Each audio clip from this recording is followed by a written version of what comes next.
Y bueno, el día de hoy vamos a hablar entonces, como Cintia les comentaba, sobre el diseño participativo.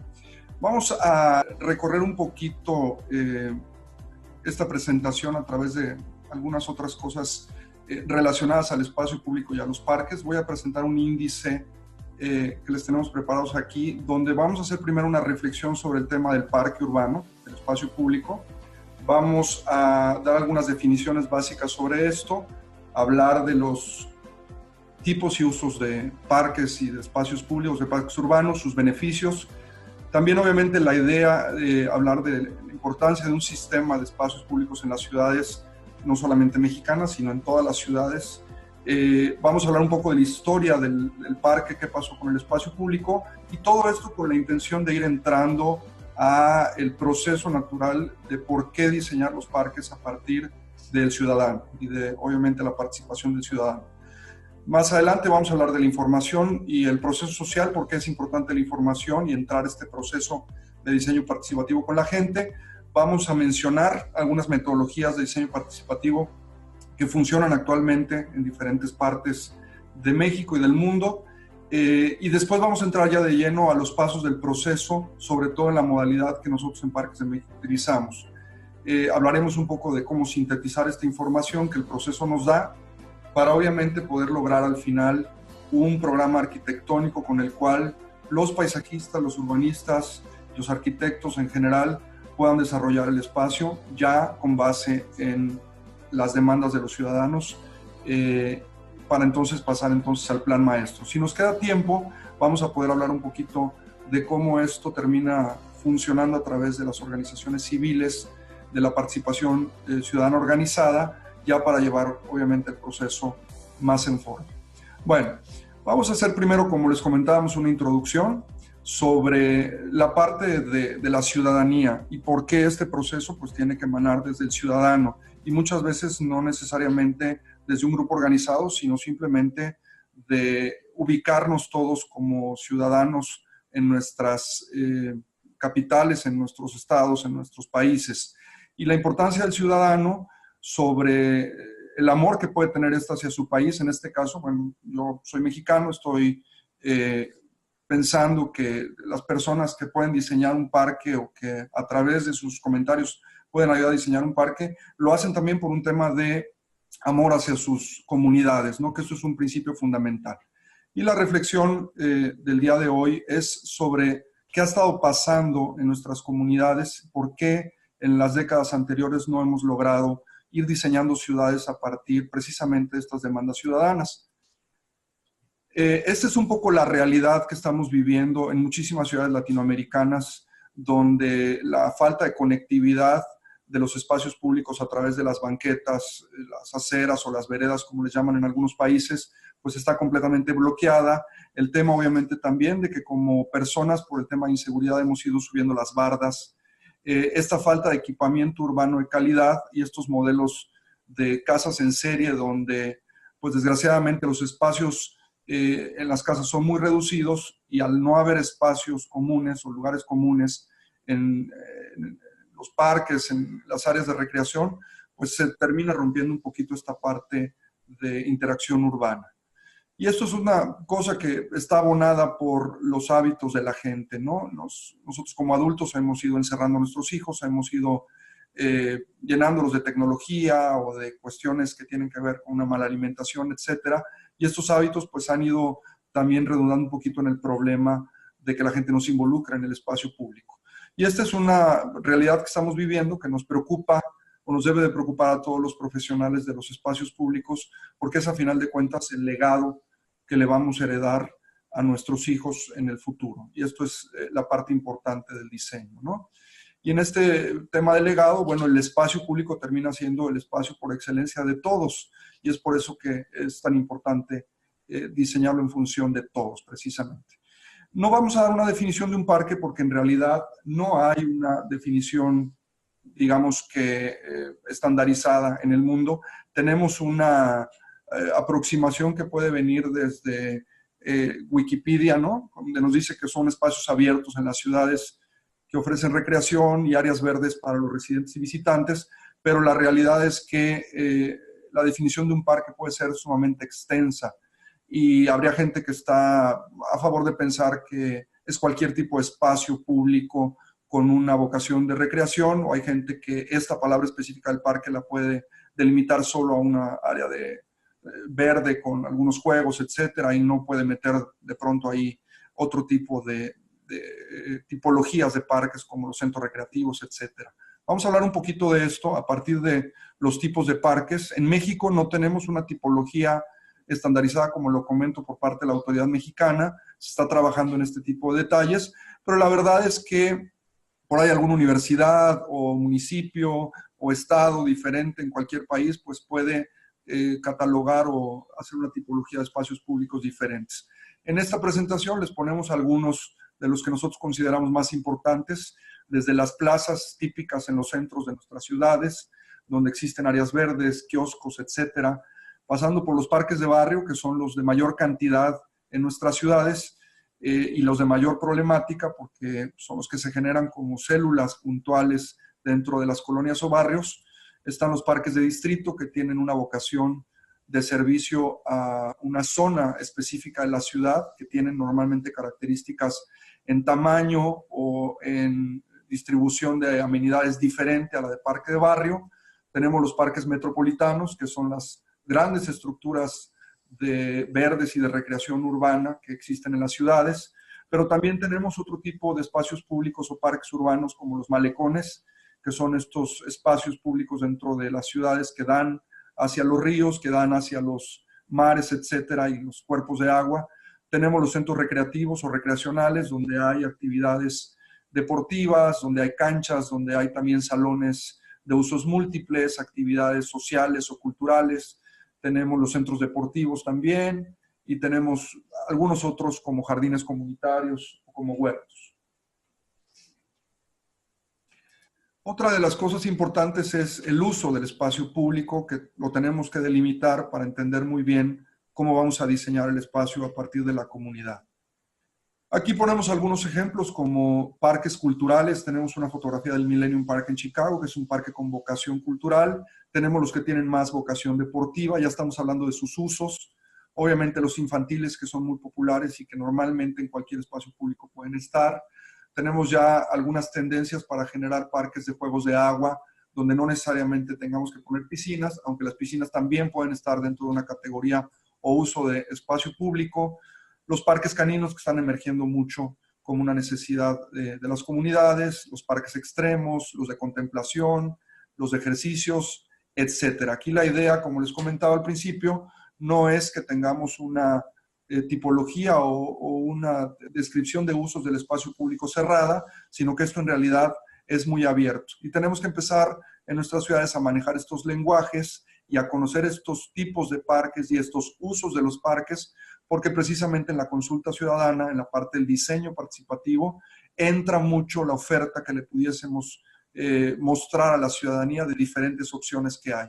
Y esto lo comentaremos un poquito más adelante, porque no necesariamente un ser humano ha estado en contacto directo con este tipo de opciones. Y al no estar en contacto, no es que no las necesite, sino que no las conoce. Más adelante hablaremos de este tema. Bueno, vamos a hablar un poco de los beneficios de los parques. Es muy importante conocer esto, porque al momento en que lo cuantificamos en las ciudades, podemos justificar con las autoridades, con nuestro alcalde, con nuestro gobernador, el por qué invertir en espacios públicos y por qué hacerlo de la mano de la ciudadanía, ¿no? Con la intervención. Y esto es un tema de ofertas y demandas. Pero estos beneficios nos dan, a final de cuentas, una pauta para encontrarle razón a los tipos de parques o a los usos de los parques. Estos son los 6 principales factores de beneficio social. Nosotros les llamamos indicadores de rentabilidad social. Se pueden dividir en muchísimos. Hay un estudio hecho por la Universidad de Texas A&M para el Millennium Park, donde se definieron 52 indicadores de rentabilidad social, pero todos ellos se pueden agrupar entre estos 6 principales beneficios. Vamos a platicar un poquito rápidamente de estos. En la parte económica, la gente que se beneficia económicamente de un espacio público, pues tiene mayor impacto su vida social, ¿no? También. El espacio público le genera plusvalía a las viviendas aledañas a ellos. Hay estudios que demuestran que hasta el 18% de plusvalía o de aumento del precio del predio puede subir si este se encuentra adyacente a un espacio público de calidad.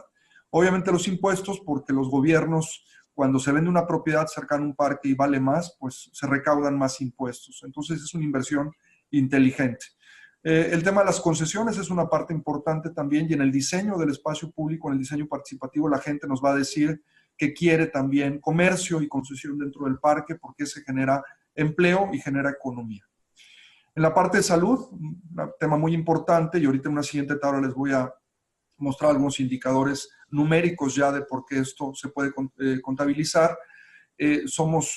México es un país que, bueno, desgraciadamente está tratando de resolver el problema del espacio público en el quirófano en lugar de hacerlo, perdón, de la salud, en el quirófano en lugar de hacerlo en el espacio público. Y aquí tenemos estos dos factores importantes que son la salud física y la salud mental. El tema del medio ambiente es muy importante, la biodiversidad que generan los parques, la captación de agua de lluvia. Al tener más espacios permeables, la lluvia se queda en el espacio público y no en las calles. Con esto ahorramos en desasolve de calles y también combatimos la contaminación. Ahorros directos es un concepto que en realidad se está usando apenas, pero que tiene que ver mucho con el desarrollo social y se refiere a todo aquel servicio que el ciudadano puede recibir del gobierno y se lo ahorra al no pagárselo a un tercero. Es decir, si yo tengo un gimnasio al aire libre en un parque y no lo tengo que pagar a un privado, el gobierno me está dando este servicio y yo estoy ahorrando dinero al usarlo por parte del gobierno y no por parte de un particular. El turismo es algo muy importante, sobre todo en los parques metropolitanos y distritales. Se generan muchas derramas económicas en transportación, en hospedaje, en impuestos, etcétera. Y este es un valor importante del parque y al momento de diseñarlo, si vamos a diseñar un parque metropolitano, es bien importante considerar las actividades turísticas. En seguridad también, los países que tenemos problemas de seguridad como el nuestro, tenemos que invertir más en los parques. En el diseño participativo se obtienen muchísimos inputs o muchísimos datos de las actividades que la gente quiere hacer en un parque, y esto es importante porque entre más actividades tengamos y más atracciones, el parque se puede usar durante más horas en el día. Y si tengo activo un parque de 6 de la mañana a 12 de la noche, pues obviamente el parque y el vecindario se vigila o se autovigila a través de los ojos de los vecinos. Esta es una tabla que les queríamos mostrar donde vienen en millones de dólares expresados los recursos que le generan los sistemas de parques a las diferentes ciudades que están puestas aquí. Esta tabla es del Trust for the Public Land de Estados Unidos y podemos observar cómo en estos beneficios que les acabamos de enumerar, pues hay recursos que captan las ciudades. Por ejemplo, la ciudad de San Diego capta más de 1.600 millones de dólares en ahorros o en ingresos directos a través de estos beneficios.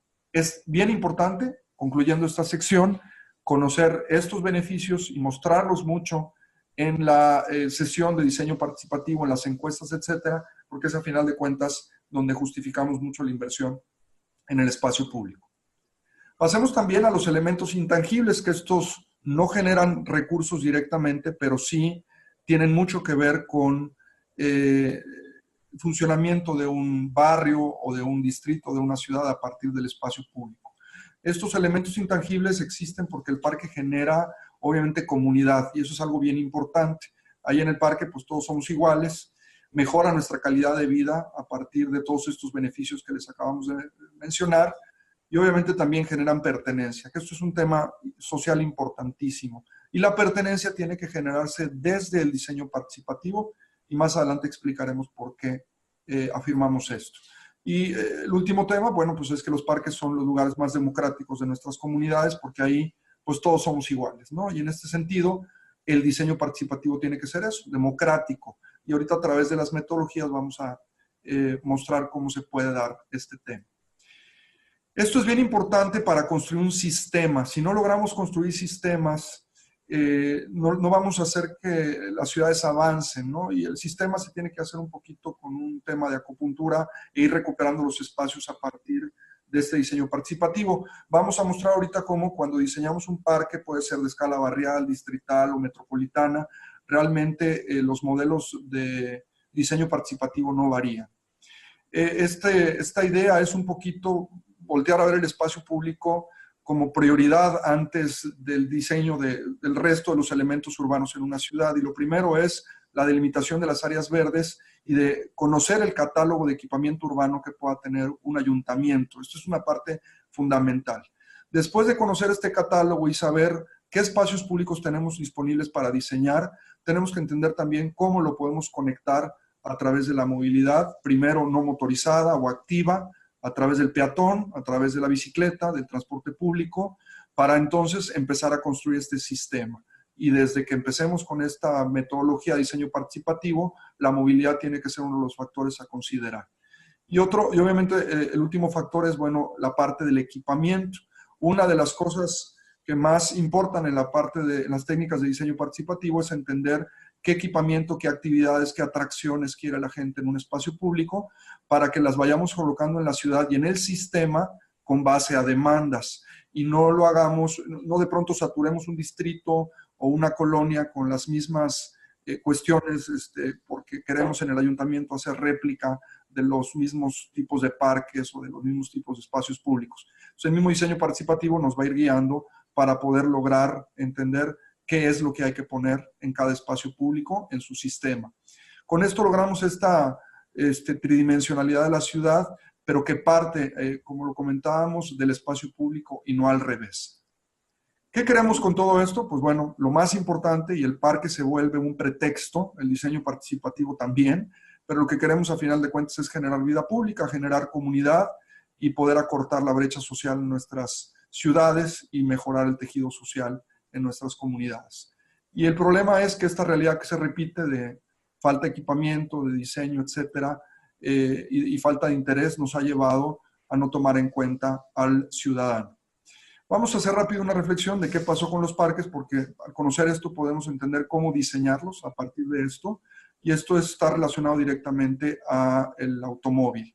El automóvil no estamos nosotros en contra de ellos, lo usamos mucho, pero a final de cuentas pues ha venido también a trastocar un poquito el diseño urbano de nuestras comunidades.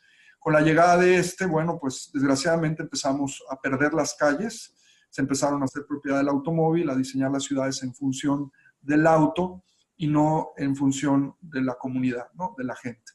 Y esto pues sí nos ha complicado un poquito el tema del diseño de la ciudad a partir del espacio público.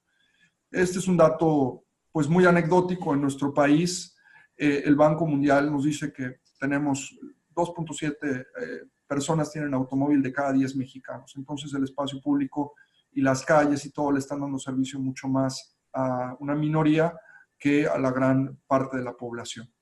Bajo esta óptica, el papel de los parques es fomentar ciudades exitosas y esto es importantísimo desde el diseño participativo porque los que son arquitectos, urbanistas o paisajistas que nos estén escuchando y viendo, pues entenderán que así como un arquitecto nos puede diseñar nuestra casa, pues nosotros tenemos que acercarnos a quien diseñe la ciudad y juntos en comunidad y con una metodología científica poder expresar los deseos y las aspiraciones de la gente. Y esto es para lograr siempre lo que comentamos hace un rato, comunidades felices. Para esto entonces vamos ya a empezar a pasar de lleno al tema de la información. Tenemos que reconocer como país, como cultura, las ciudades, la importancia de la información. La importancia de la información se ha desligado un poquito del diseño del espacio público porque precisamente no hemos considerado a la gente y de ahí emana el tema de las técnicas de diseño participativo en el pasado y hemos tenido el desarrollo del espacio público en la mente o en la cabeza o en las decisiones muchas veces de la función pública o de los diseñadores, ¿no? Y tenemos que ir transformando esto.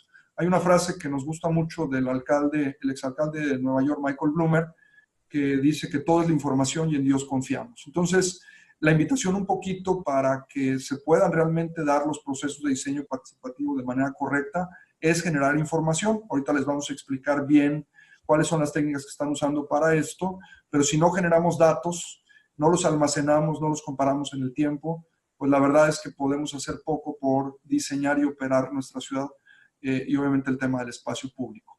Aquí no importa muchas de las premisas que nos dan a veces en las alcaldías o en las municipalidades o en los gobiernos, donde nos dicen es que no hay dinero para hacer proyectos, tenemos que generar los proyectos para poder entonces generar bien los espacios públicos.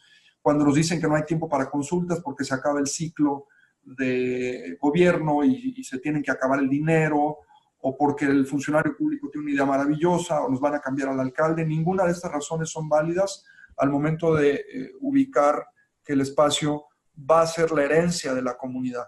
Y si una persona compra una casa y aspira a tener un espacio público digno cerca de su casa y nadie le pregunta qué quiere y llega el alcalde o llega el de obras públicas, etcétera, y construyen el parque o la desarrolladora inmobiliaria sin preguntarle a la gente, pues le están condenando a que, pues sí, se oye muy fuerte, pero el resto de su vida o el tiempo que vaya a vivir en esa colonia, pues tenga un espacio público que no fue diseñado en función de sus necesidades, ¿no? Entonces, el postulado principal aquí es que el ciudadano es primero y no puede haber excusas sobre esta discusión. Una de las organizaciones que obviamente son pioneras en las metodologías de diseño participativo es Project for Public Spaces de Nueva York, y ellos tienen una serie de lineamientos donde nos muestran cómo es posible hacer un proceso de diseño participativo, y el primero de ellos dice que la comunidad es la experta. Entonces, esto es bien importante para recalcarlo, que este postulado o esta idea de PPS valida perfectamente el diseño participativo, no importa qué se diga en la comunidad, hay que hacerlo. Para esto, entonces, vamos a mencionarles algunas metodologías que de una u otra manera han ido surgiendo. Muchas de ellas comparten principios muy básicos de esto, y después de mencionárselas y hablar un poquito de ellas, vamos a pasar a platicarles un poquito ya de una metodología que nosotros fuimos formando, inspirados también por muchas de estas metodologías. Una de las pioneras, como lo comentamos, es la de PPS, que surge en los años 70, finales de los años 70, en la ciudad de Nueva York. Después, ciudades también como la misma ciudad de Nueva York y su administración crearon una metodología que se llama People Make Parks. Todos estos recursos los pueden ustedes anotar para que puedan checar estas metodologías. Son públicas, están en línea, y es muy padre hacer un intercambio como de información entre ellas para ver cuáles son las mejores prácticas, etcétera, ¿no? La organización 880 de Canadá, de Guillermo Peñalosa, tiene una metodología que se llama Make a Place for People, que la han estado utilizando exitosamente desde el año 2000. Universidades como Harvard y MIT han desarrollado sus propios documentos. La de Harvard, que tenemos expuesta en esta tabla, se llama Places in the Making, surgió en el 2013 y también tiene cosas interesantes y rescatables para que la puedan checar en el Google. Y una que también nos gusta mucho a nosotros, que es específica para diseño de parques infantiles, es el Manual del Espacio de Juego de Kaboom, que es una organización que hace parques barriales de la mano de la comunidad y con el apoyo de una empresa. Esta metodología se está usando desde 1999, y también en el portal de Kaboom pueden ustedes descargar el Manual del Espacio de Juego, que es específicamente para diseño de parques infantiles de escala barrial. ¿Qué logramos con esta información? Bueno, con estas metodologías es precisamente obtener pues muchísima información relevante para el diseño de los parques, que nos dan indicadores y nos dan pistas para que después este diseño tenga una interacción directa, sobre todo también con algo que metemos al final de esta presentación, que es los modelos de sostenibilidad financiera. Cómo podemos lograr que al momento de diseñar el parque también obviamente tenga una congruencia con la parte financiera para que este sea sostenible en el paso del tiempo. Esta información tiene que ser relevante, tiene que estar bien hecha, tiene que ser con esta metodología que ustedes pueden ir adaptando y conociendo de las que ya les hemos mencionado o de lo que les vamos a comentar ahorita en la que usamos en Parques de México. Y lo importante es lograr esta validación social para que la gente sea tomada en cuenta. Ese es como el objetivo principal. Y obviamente también la validación científica lo vamos a mencionar ahorita en las siguientes slides. Y obviamente lograr un tema de apropiación del espacio público. En Parques de México lo que hicimos en la última década es pues tratar de conocer bien estas metodologías que les mencionamos. Adaptamos una propia que de una u otra manera la utilizamos cuando trabajamos con comunidades, donde en la explicación que les vamos a dar a continuación y en los elementos que consideramos hay una mezcla de estas metodologías que les presentamos hace unos momentos, y de una otra manera también tiene un sello de tropicalización, por lo menos al público mexicano, pero son totalmente adaptables todas y depende de los objetivos que ustedes quieran utilizar.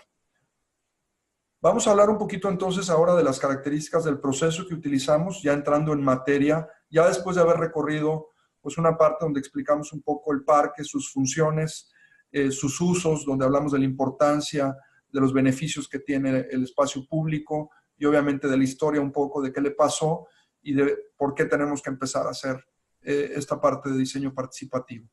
Bueno, lo primero es que tiene que ser un proceso científico. Si no le metemos un rigor científico al proceso, es imposible que después podamos validarlo hacia la comunidad por carecer obviamente de este rigor, ¿no? El proceso es inductivo y esto es una parte súper importante que me gustaría ahondar en ella porque muchas veces damos por sentado de que las comunidades pudiesen llegar a conocer todas las actividades u ofertas recreativas que un espacio público les pueden proporcionar. Y la realidad es que no, culturalmente y socialmente todas las comunidades son únicas y de una otra manera tendrán sus propias actividades preferidas o cosas que les guste hacer. Pero necesariamente cuando hablamos de cierto tipo de atracciones, de deportes, de actividades culturales, etcétera, que no son conocidas en una comunidad, si las inducimos dentro del proceso, pueden llegar a ser adoptadas por esto. Hablemos específicamente, por ejemplo, de los parques caninos. Los parques caninos pudiesen ser atracciones en un parque que de alguna otra manera pudieran parecer como difíciles de colocar en ciertas áreas de una ciudad, dependiendo de su nivel socioeconómico o localización geográfica. Pero la realidad es que cuando le mostramos a la gente qué puede tener un parque canino, las actividades que puede hacer la gente allá, etcétera, terminan entrando en todos los estratos socioeconómicos las oportunidades del espacio público.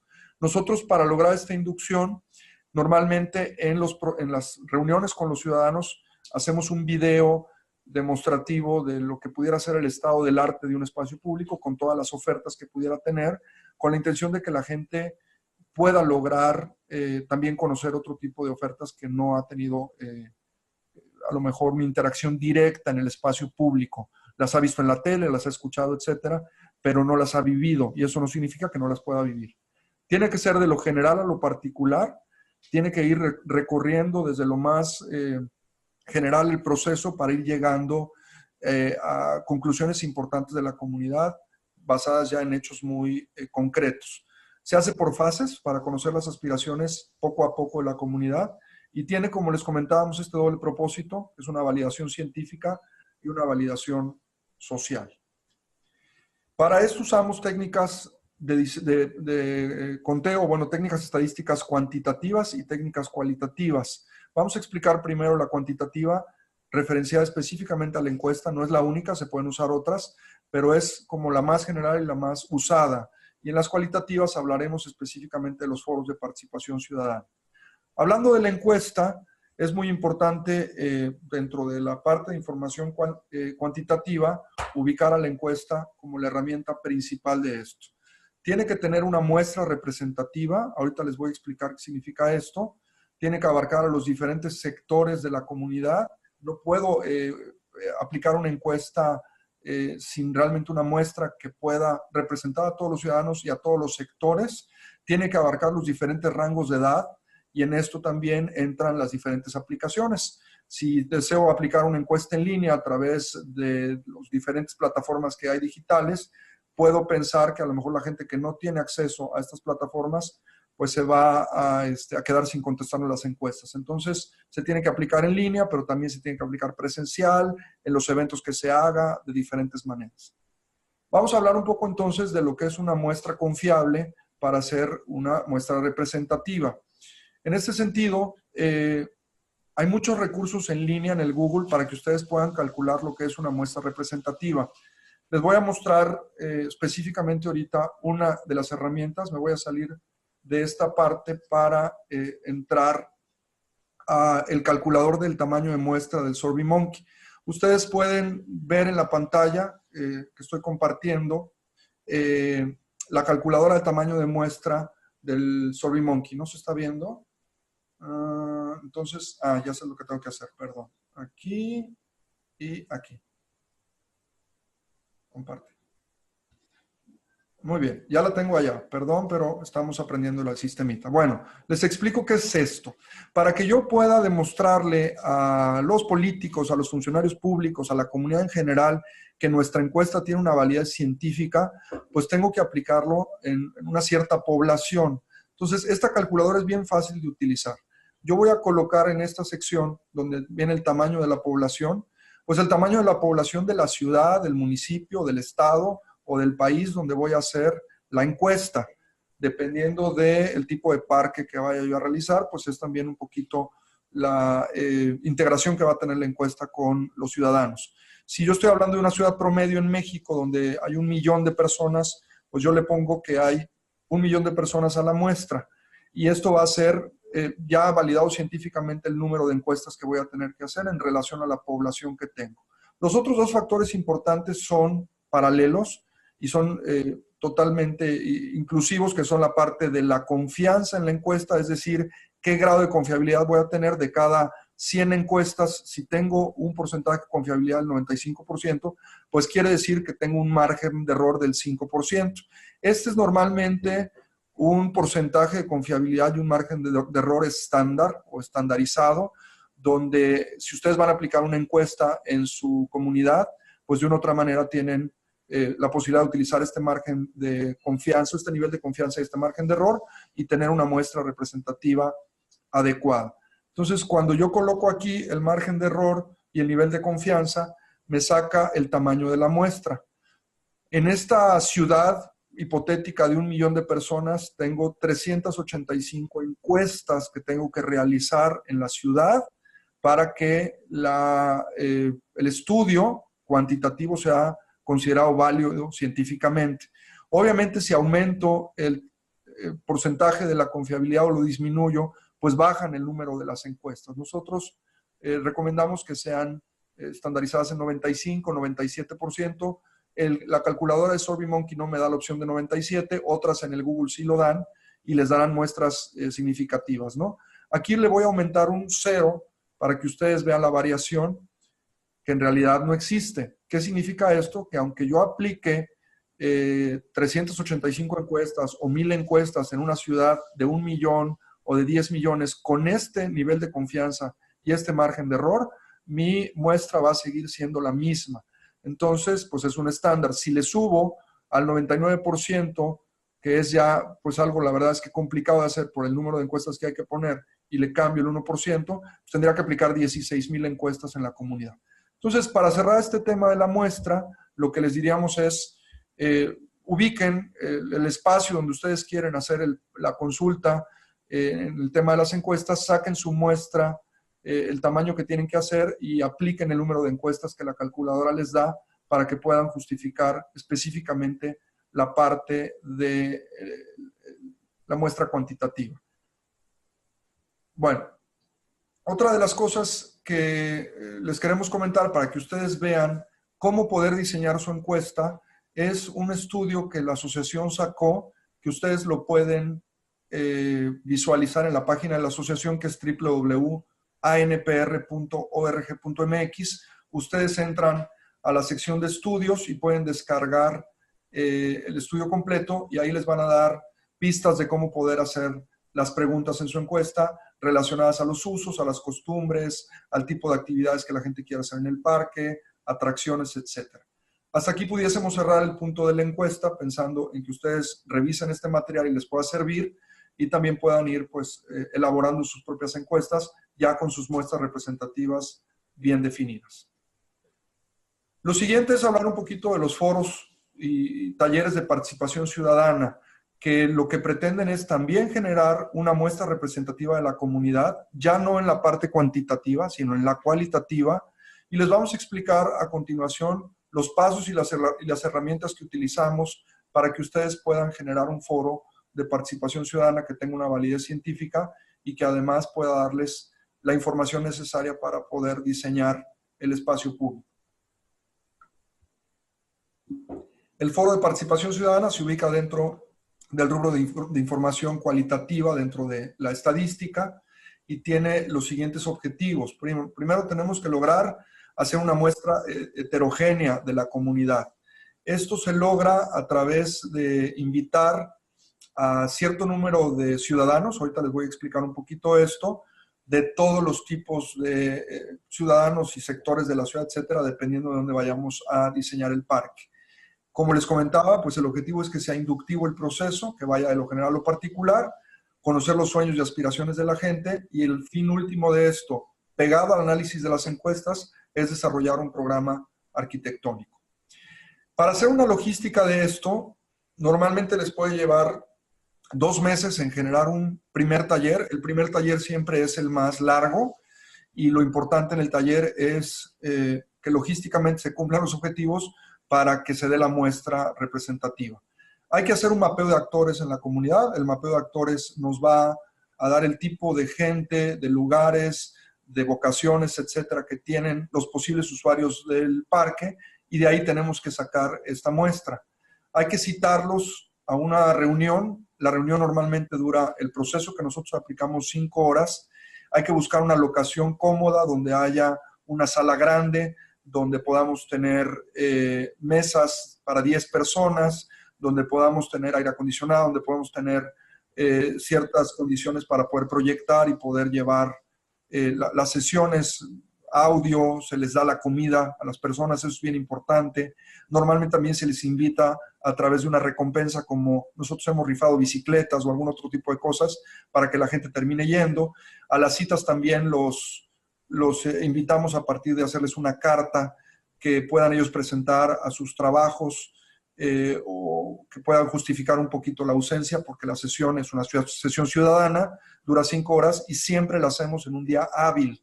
No recomendamos hacer la sesión en un día inhábil porque la gente no va a ir. Tiene que ser algo que sea en sus días laborales o en sus horas laborales. Y se tiene que hacer una invitación personalizada y lograr ir acomodando a la gente conforme vaya llegando, pero pues de manera aleatoria en la sesión. Para cerrar un poquito la parte logística, se ponen 20 mesas de estas redondas para 10 personas y la sesión la trabajamos nosotros cada mesa con 8 ciudadanos, un arquitecto y un moderador.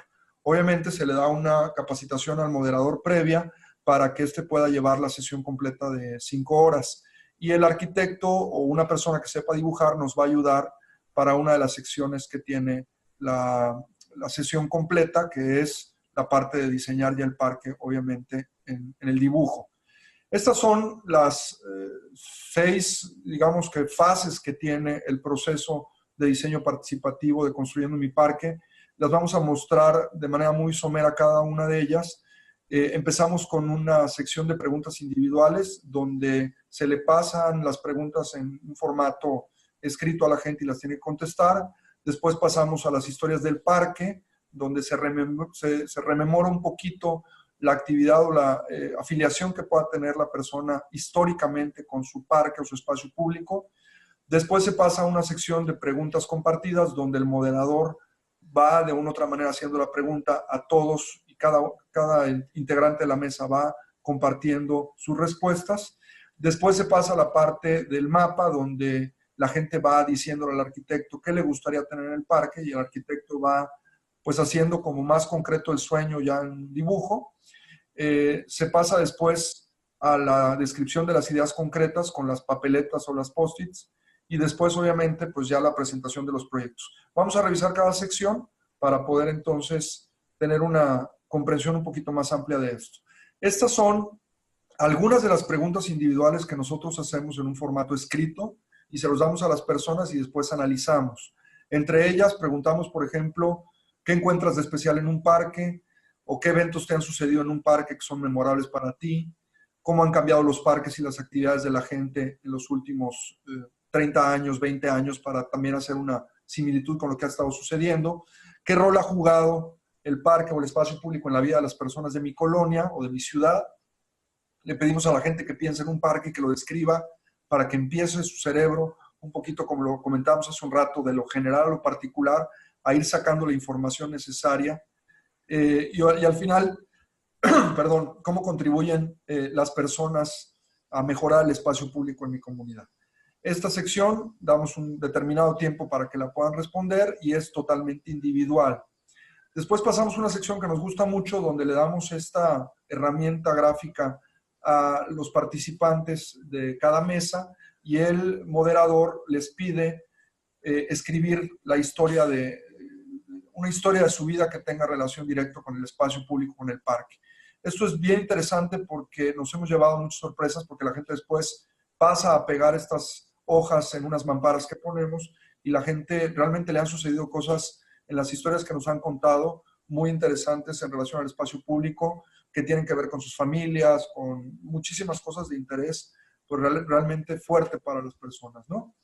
Después ponemos en la mesa las preguntas compartidas con la ayuda del moderador. Hacemos este tipo de preguntas ya mucho más puntuales, vamos pasando, como lo comentábamos, de lo general a lo particular, y hablando un poquito más del parque en cuestión que queremos diseñar, y empezamos a preguntarles por qué les interesaría que se construyera el parque como primera pregunta, qué les gustaría hacer en el parque que no pueden hacer ahora, qué atracción les gustaría que fuera a tener el parque, o inclusive cosas como la transportación para llegar al parque, o si es un parque ya de escala metropolitana o lineal, cómo se podrían transportar dentro del parque. Esto va abriendo el cerebro de las personas, lo van compartiendo y también van rompiendo el hielo para pasar a la siguiente fase, que es el dibujo del posible plano, ¿no? Aquí es bien importante comentarles que no hay una regla para esto. La realidad es que se le ponen todas las facilidades al ciudadano y a quien nos va a ayudar a dibujar el parque, para que esto no sea un tema definitivo, sino más bien es un tema esquemático para que la gente saque las ideas y las vayan ya viendo un poquito más concretadas. Entonces no tiene un orden, se les pone un rotafolio grande con posiblemente el área a intervenir en el parque que queremos tomar, y la gente con diferentes colores empieza, junto con el arquitecto, a diseñar el parque. Repito, no es el diseño zonificado del parque ya final, sino es más bien un vaciar las ideas ya algo mucho más concreto, ¿no? Y por último, la parte en cuestión de ya ir llegando a la parte puntual, nosotros utilizamos estas post-its o papeletas de colores y generalmente les damos plumones muy gruesos a la gente para que no tengan realmente mucho espacio ni tampoco muchas palabras en las cuales poder expresar ya las ideas concretas. Cuando llegamos a esta sección, que ya llevan alrededor de 4 horas de trabajo los ciudadanos, ya la gente trae mucho el lenguaje del espacio público, del parque, ya empiezan ellos a conocer qué quieren, a rebotar la información sobre qué les gustaría, etcétera. Y cuando llegan a este punto ya tienen realmente en su cerebro las ideas pues ya muy concretizadas, ¿no? Entonces, estas papeletas les repartimos un rotafolio. Ustedes pueden observar en la pantalla cómo tenemos estos criterios que nosotros hemos definido, son 10, donde estas ideas las van a ir ordenando. El moderador también es parte de su papel, va a ir poniendo las papeletas pegadas en el rotafolio según los criterios que hemos definido, que en la pantalla ustedes los pueden ver, están relacionados a diferentes cuestiones del parque, como el tránsito, la conectividad o la parte de la vegetación y arborización, etc. Entonces, las ideas ya muy concretas se van canalizando y se van pegando. Cuando terminamos de poder tener un plano o un rotafolio del dibujo de nuestro parque, el sueño que tenemos, y además tenemos otro rotafolio con los criterios y las papeletas ya bien canalizadas en cada sección donde tienen que ir, y multiplicamos esto por las 20 mesas que tenemos en nuestra sesión, ya tenemos una muestra representativa de un ejercicio cualitativo. Es como un gran focus group, pero que se va haciendo por secciones en el espacio.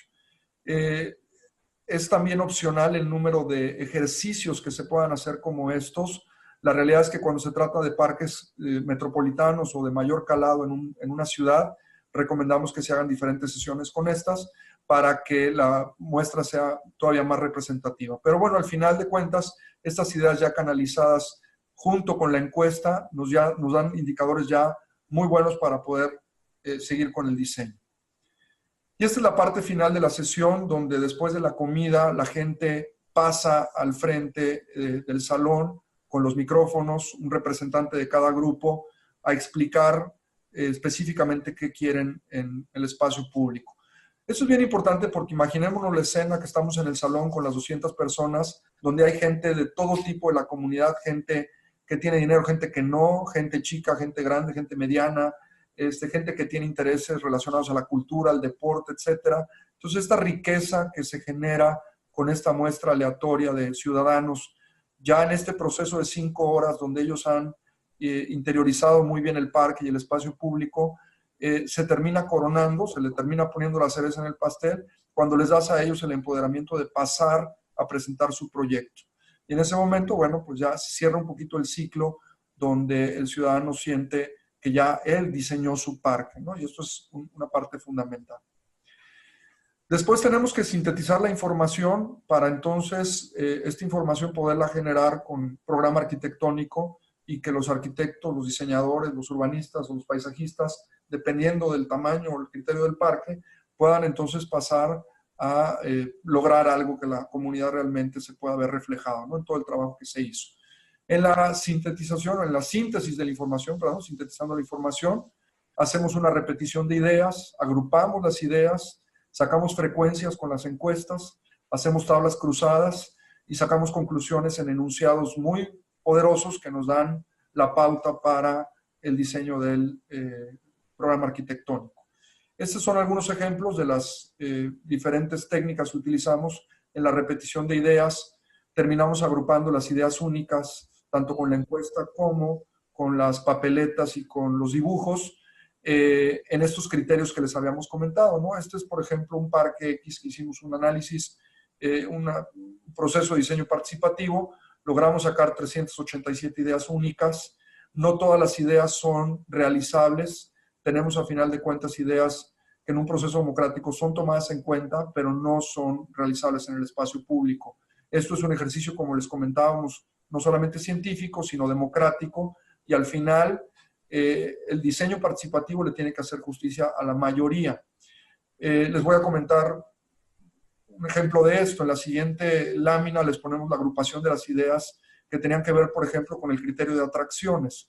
Entonces, estas 74 ideas únicas salieron de la cabeza de la gente, se agruparon en esta parte de atracciones, pero no todas ellas se lograron después en el espacio público. Las frecuencias de estas repeticiones fueron las que nos dieron la pauta pues, para la democracia, ¿no? Que el proceso jalara. En la parte inferior izquierda de su pantalla verán una palabra que dice antrobús. Este es el ejemplo perfecto. En una consulta ciudadana un chico nos dijo, yo quiero que haya un antrobús. Nos explicó que para él un antrobús era un autobús que iba dando vueltas por el parque y que adentro tenía un antro, y a él le encantaba esta idea, pero pues no tuvo tantos votos su observación o su recomendación, y al final de cuentas no se terminó poniendo esto en el programa de diseño del parque, pero sí fue tomado en cuenta, ¿no? Ustedes pueden ver la variedad de ideas que hay. Les voy a pedir, si los que van teniendo alguna pregunta, estamos ya acercándonos al final de la sesión, la puedan ir haciendo por el chat para que las podamos contestar. Voy a cerrar mencionándoles las últimas partes de la agrupación de las ideas. Estas son las frecuencias, las encuestas nos las dan. Esta es una encuesta que aplicamos en un parque. Si ustedes pueden ver en la parte superior central, donde viene la pregunta, en la parte de abajo vienen las respuestas que tuvimos en esta encuesta, que fueron 1,343. Nosotros, regresando al tema del criterio de la confiabilidad, aplicamos un 97%, y la muestra de arriba de 1,200, logramos 1,300 y fue válida la encuesta. Y de estas 1,343 personas, pues aquí vienen en la gráfica, en frecuencias, cuántas personas nos dijeron que utilizan o suelen pasar el tiempo en el parque dependiendo de sus necesidades, ¿no? La gran mayoría más de 1 hora, y ustedes pueden... Toda esta información nos termina generando datos importantes para la medición del uso del parque, su mantenimiento, etc. Este es, por ejemplo, un ejemplo de tabla cruzada. Fíjense qué interesante está esto. Con esto vamos a ir concluyendo la parte ya numérica. En esta tabla cruzada nosotros cruzamos precisamente el top 5 de preferencias de la gente, que nos lo dio en la encuesta, con las categorías o las divisiones de las edades. Aquí estamos comparando el top 5 de mujeres contra hombres de la misma edad. Yo se los quería mostrar para que ustedes vean la diferencia de la información que nos arroja la consulta ciudadana a través de la encuesta. del top 5 de hombres de 18 a 25 años prefieren en número 1 las áreas para comer al aire libre, en número 2 los gimnasios, 3 las áreas de patinaje, 4 las áreas naturales protegidas y 5 los parques para mascotas. A diferencia de las mujeres también quieren las áreas para comer al aire libre y los gimnasios, pero quieren parques para mascotas primero, juegos infantiles probablemente porque muchas de ellas ya pueden llegar a ser mamás y tienen niños que llevar al parque, a lo mejor el varón no está tan metido en ese rollo, etcétera, ¿no? Entonces, con este tipo de tablas vamos cruzando sobre todo los datos demográficos de nuestra encuesta, edad, género, etcétera, contra las atracciones o usos del espacio público, etcétera, ¿no? Bueno, con esto entonces, ya para ir finalizando, estamos generando un programa arquitectónico. Ya no tenemos en la presentación una descripción completa del programa arquitectónico, no es la idea de esta sesión, pero los que son arquitectos o diseñadores que están metidos en la parte de paisaje, etcétera, utilizarán la información que nosotros sintetizamos en todo el proceso de diseño participativo para lograr entonces un diseño de parque. Y con esto poder hacer un plan maestro. Y el plan maestro, tengo unas láminas finales para podérselas enseñar rápidamente, pues a final de cuentas debe tener ciertos objetivos, ¿no? Aquí nosotros pusimos un concepto de un parque que diseñamos donde queríamos conectar, crear y mejorar. Conectar a los vecinos, a la comunidad, a las personas con capacidades diferentes, a la gente con la naturaleza. Estábamos hablando de un parque lineal, queríamos crear comunidad, colonias seguras, conciencia ecológica y queríamos mejorar cuestiones de salud o servicios, la imagen urbana o la plusvalía de la zona. Y terminamos diseñando un parque. Obviamente este es un modelo conceptual de lo que se hizo. Era un parque lineal que se hizo en García, Nuevo León, y que obviamente pues fue teniendo ciertas secciones para poder cumplir con los requerimientos del ciudadano. Es importante mencionarlos que los foros de participación ciudadana pueden tener una segunda o tercera vuelta, sobre todo para ir validando lo que los diseñadores van gestionando a través del tiempo. Cuando los diseñadores tienen ya el programa arquitectónico, pueden hacer una segunda o tercera aproximación con la comunidad para lograr que la comunidad pueda terminar de validar esto y lograr ya un proceso final. Es bien importante mencionarles a todos que los testigos son claves en este proceso, sobre todo para quienes nos escuchan y nos ven y son funcionarios públicos o ciudadanos que trabajan en grupos organizados. Mucho de esto es lo que le podemos probar a la comunidad en relación a las demandas del ciudadano. ¿Qué quiero decir con esto? Que si no tomamos fotografías, videos y sobre todo información que después podamos mostrar de manera, en comunicación, de manera puntual a las autoridades y al resto de la comunidad, pues va a haber gente obviamente o detractores del proceso que no van a poder pues votar a favor de esto, ¿no?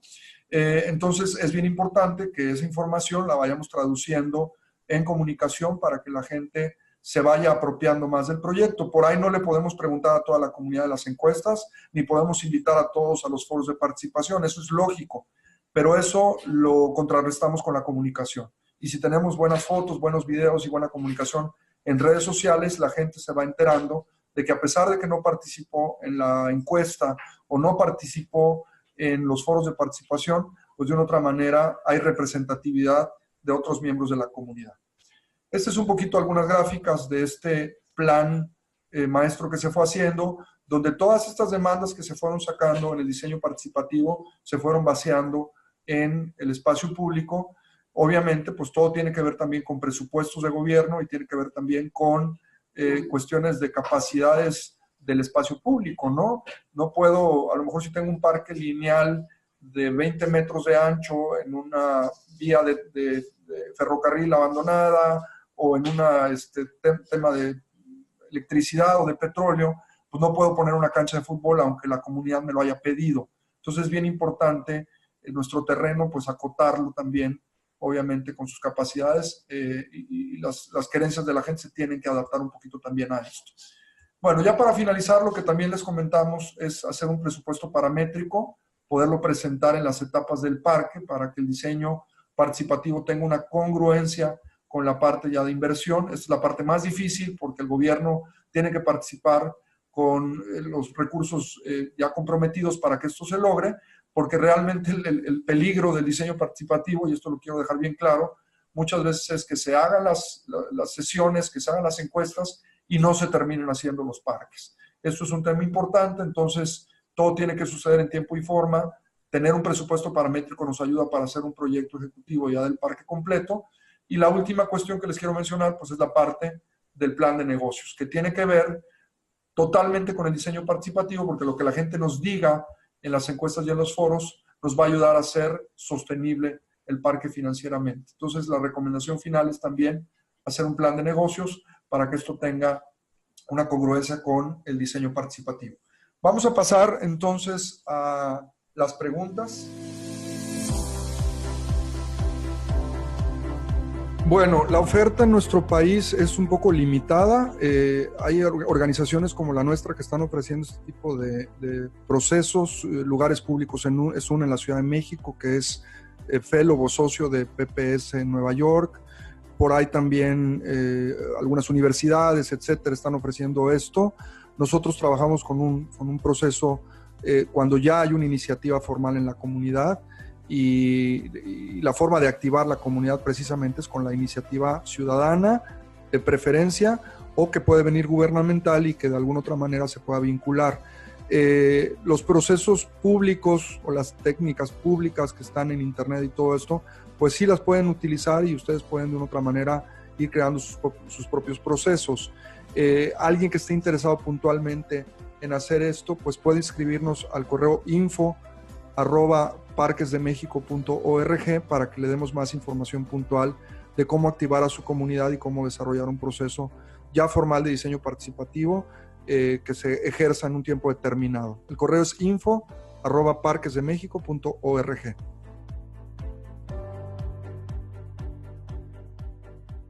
Gracias y buenísima pregunta. En todos los talleres metemos a los niños y hacemos una sección especial donde los llevamos a ellos a dibujar el parque.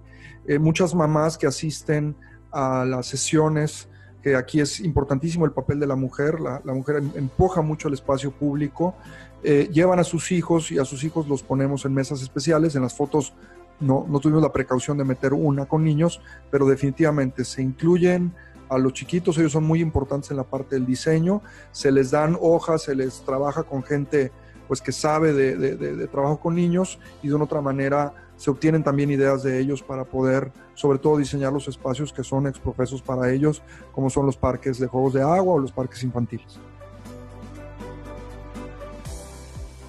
Sí, es muy buena tu pregunta, Kevin. No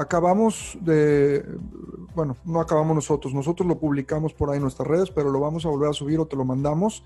El Urban Land Institute, el Instituto de la Tierra Urbana de Estados Unidos, que es una organización muy importante a nivel mundial, acaba de sacar un estudio hace menos de 15 días sobre la relación directa que hay en la industria de los bienes raíces y del desarrollo inmobiliario y el espacio público. Está en inglés, pero es una muy buena noticia porque nosotros hemos estado pugnando en los últimos años para que la industria de desarrolladores de vivienda volteen a ver el espacio público como un activo y no como un problema. Lo mismo estamos haciendo con la función pública, con los ayuntamientos. Tenemos que darle la vuelta, por eso al final comentábamos la importancia de la sostenibilidad y de que metamos en la consulta ciudadana, en el diseño participativo, el tema económico, ¿no? Para que los parques generen recursos y no sean un pasivo. Entonces, este estudio del Urban Land Institute lo pueden bajar ustedes precisamente de la página del Urban Land, que es uli.org. Ahí viene el estudio, es un estudio de más de 60 páginas, muy bueno, sobre Estados Unidos obviamente, pero que nos da esta denotación. Hay también este estudio que les mencionamos al principio de la Universidad de Texas A&M, que se llama Quadruple Net Value, así lo pueden buscar, Quadruple Net Value. Trae 50 y tantos indicadores de rentabilidad social entre los que se menciona el tema de la plusvalía. Y se hizo un estudio de plusvalías sobre las propiedades que estaban alrededor del Millennium Park antes y después de su creación. Pero esto no es nuevo. Esto lo empezó a hacer Frederick Olmsted, el padre del paisajismo y el creador del Central Park y de muchísimos parques en Estados Unidos, desde 1860. Él hizo un estudio durante 19 años donde midió la plusvalía que adquirían las propiedades enfrente del Central Park. Y bueno, esto parecería muy evidente porque el Central Park, pues obviamente las propiedades que están enfrente valen 10 millones de dólares, pero no toda la gente lo relaciona, ¿no? Entonces, es muy buena tu pregunta. Ahí pueden ustedes obtener información técnica que nos ayude a poder justificar también las inversiones. Claro, esto que comentábamos de los posibles detractores sucede todo el tiempo y es donde tenemos que tener un poquito más de cuidado, ¿no? Por ahí a lo mejor algunos de ustedes conocen el caso del Corredor Cultural de Chapultepec en la Ciudad de México, el cual no fue socializado, no se le preguntó a la comunidad, se hizo un proyecto más comercial que de parque y al final de cuentas los ciudadanos tuvieron esta oposición al proyecto y el proyecto se terminó cancelando cuando ya estaba hecho contratos y ingenierías y muchísimas cosas. Sí es muy importante en el mapeo de actores entender quiénes están jugando un rol importante en la posibilidad de hacer el parque y algunos de ellos nosotros recomendamos darles un tratamiento específico.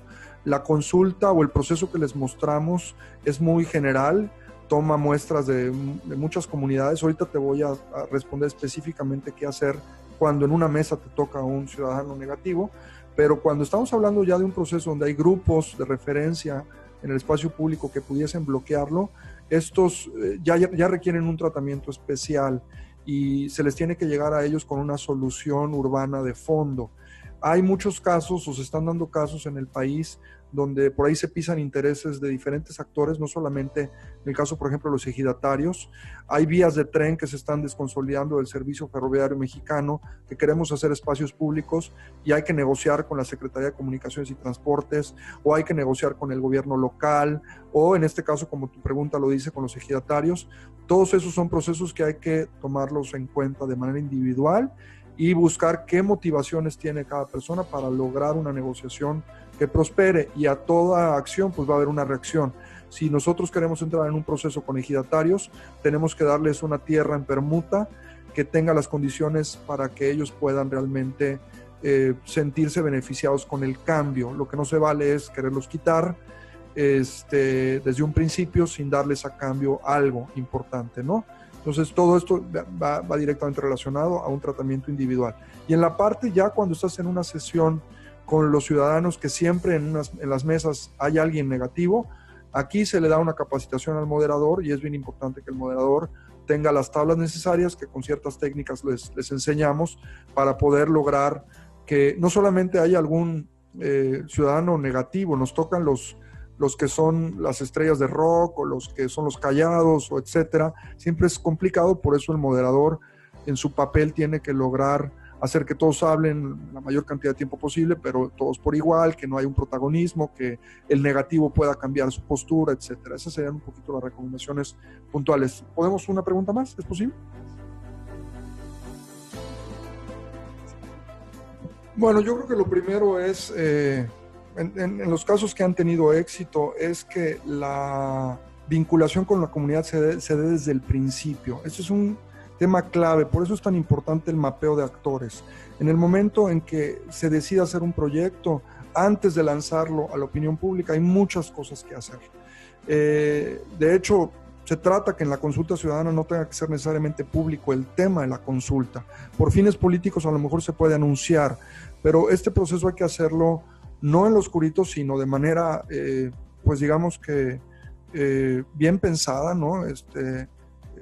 Con un proceso que pueda proteger realmente el parque, porque una vez que lancemos esto, si no están bien amarradas todas las cuestiones, en el caso, por ejemplo, que comentábamos del corredor Chapultepec, truena el asunto y no hay forma de recuperar el proyecto. Entonces, lo primero es hacer un análisis del sitio muy importante que vaya acompañado de un mapeo de actores. Y en el mapeo de actores tenemos que reconocer quiénes son los que pudiesen representar de alguna otra manera un detractor o alguien que no esté de acuerdo con el espacio. Una vez que se haga el mapeo, tenemos que hacer un acercamiento puntual con ellos para lograr entonces que haya una aceptación individual del proyecto. Y más adelante ya se hace el tema del diseño participativo. Pero si yo en el mapeo no logro estar de acuerdo con los diferentes actores, al momento de hacer la técnica de diseño siempre voy a tener gente que pueda hacer, pues que no les pueda gustar el proyecto, ¿no? En México estamos empezando en esto, hay ciertas, como les comentábamos, organizaciones y proyectos que están haciendo esto.